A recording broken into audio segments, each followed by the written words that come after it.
introduce this. These are my two daughters. Alex is on the left, Cassie's on the right.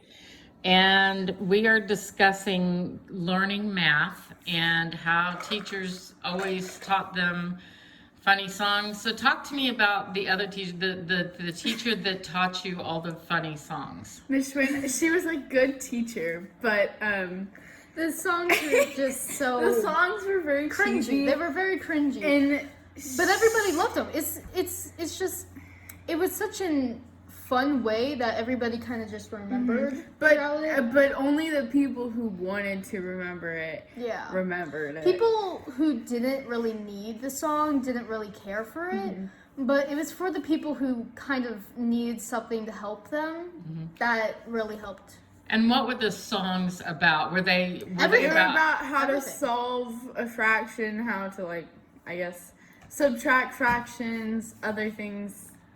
Math just all related. Different kinds of math just topics. All kind of things. Like, but were they focused on like they were focused on the steps subject. on how to solve the problems or the why? It was mainly the steps. Okay. Yeah, but it was both sometimes, but it was mainly the steps.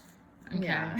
So talk to me a little bit about Coach Murphy. You were just talking about oh my gosh. about Coach Murphy. He was the best math. I have him this year. She had him last year. Oh.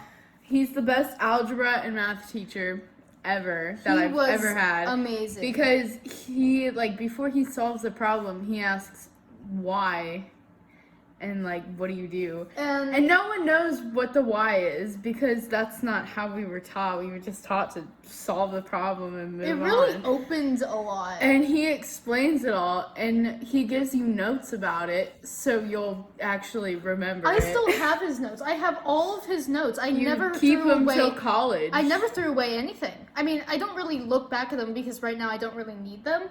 But I always have them just in case because they were so good. He always pushes on that you can keep his notes till, like, your second year in because college. you can always use them. And that's what he teaches. So I don't know if that's the same for the math students, but for algebra, that's what he says. Since we took pre-algebra, we had...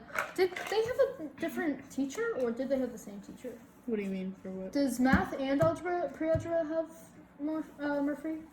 Yeah, it's all math in 8th grade. Yeah, he probably does the same thing, but you can't really, I don't know if you can use his notes in the future as well. Maybe till high school.